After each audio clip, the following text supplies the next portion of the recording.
Halo semuanya, kami dari kelompok 3 dari mata kuliah Manajemen Biaya kelas 5B5 dengan dosen pengampu Encik Victoria Nesya untuk SE MSI. Saat ini kelompok kami akan membahas tentang perhitungan biaya berdasarkan proses. Dengan anggota kelompok sebagai berikut: Sean Christopher Rais, Jelson Keawan, Gloria Valencia Kumakau, Raudatul Alamri, Injeli Gabriela Tangka, Lavenia Vivian Mukuan, dan Mutiara Amin. Latar belakang, kuantitas dan kombinasi sumber daya yang berbeda-beda, perhitungan biaya berdasarkan pesanan merupakan pilihan yang logis karena banyak biaya untuk memproduksi produk yang berbeda-beda adalah tidak sama. Dalam perhitungan biaya berdasarkan pesanan, produk yang berbeda dapat diproduksi untuk pesanan yang berbeda dan biayanya dapat ditentukan secara terpisah. Dalam perhitungan biaya berdasarkan pesanan, produk dipertanggungjawabkan dalam batch.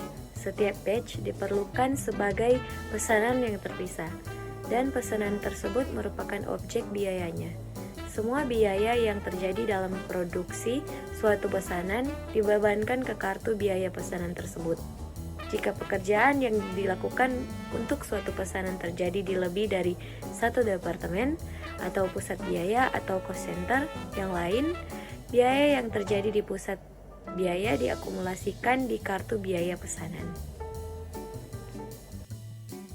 Pengertian perhitungan biaya berdasarkan proses. Sistem biaya berdasarkan proses atau proses cost system adalah total biaya yang dibebankan ke pusat biaya dengan total produksi dibagi untuk memperoleh biaya yang dibebankan setiap unit.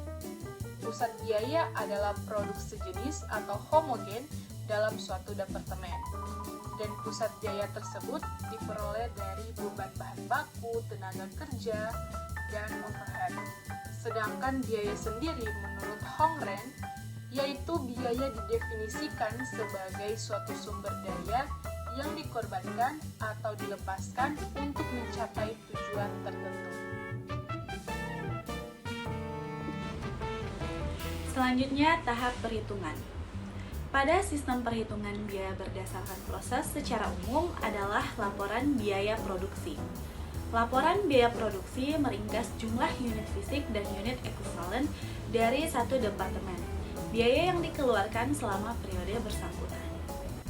Baik, yang pertama, menganalisis arus fisik dari unit produksi untuk menentukan jumlah unit di awal proses pekerjaan yang jumlah unit mulai ke produksi atau diterima dari departemen sebelumnya, jumlah unit selesai, dan jumlah unit dalam mengakhiri persediaan dalam proses. Analisis unit fisik meliputi akuntansi untuk kedua input dan unit output. Yang kedua, menghitung unit ekuivalen untuk setiap biaya produksi.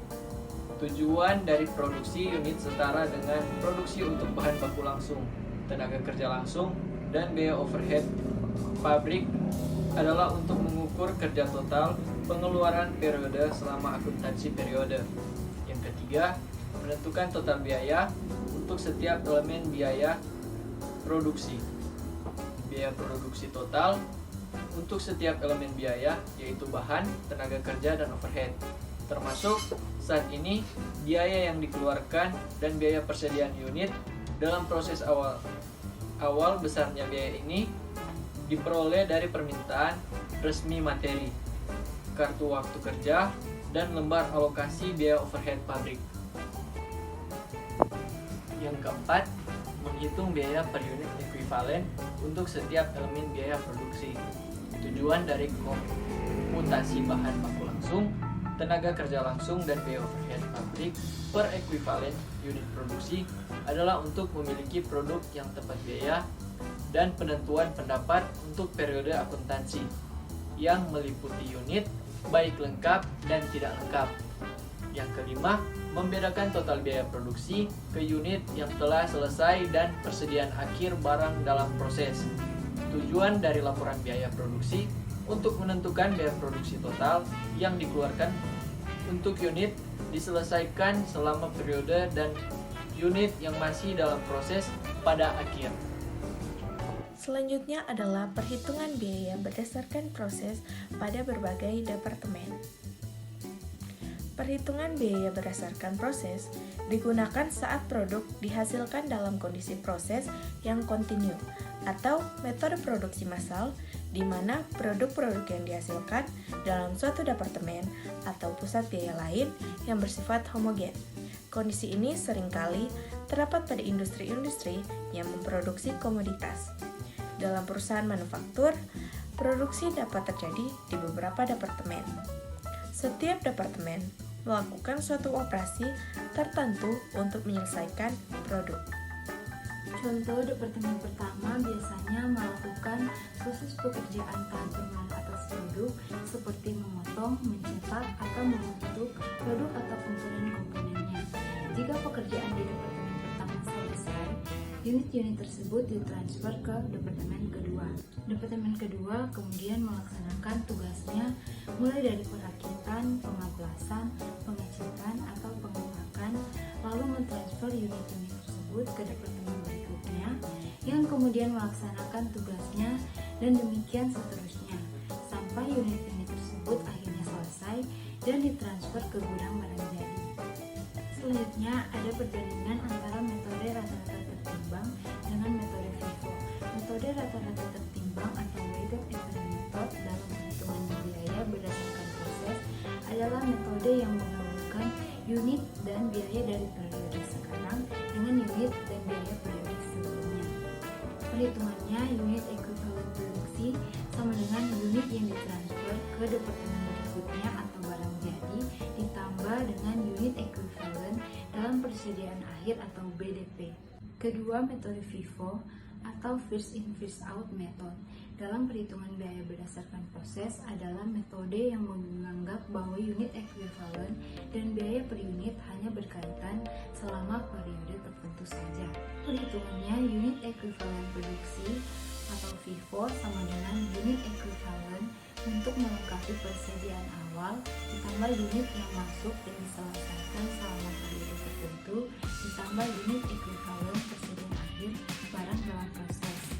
Unit ekuivalen untuk melengkapi persediaan awal sama dengan jumlah unit dalam persediaan awal kali 100% kurang persen penyelesaian persediaan awal, atau unit ekuivalen produksi sama dengan unit yang ditransfer keluar ditambah,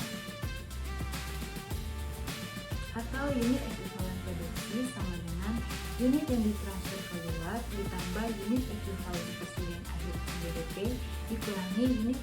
Selanjutnya ada unit ekuivalen produksi. Unit ekuivalen adalah jumlah unit selesai yang seharusnya atau bisa diperoleh dari bahan dan usaha yang digunakan untuk menghasilkan barang setengah jadi. Ada formula perhitungan unit ekuivalen. Berdasarkan formula di atas, maka unit ekuivalen dapat pula didefinisikan sebagai hasil perkalian antara jumlah unit atau barang setengah jadi dan persentase unit atau barang yang telah diselesaikan. Sekian pembahasan dari kelompok kami. Semoga video ini dapat bermanfaat dan terima kasih.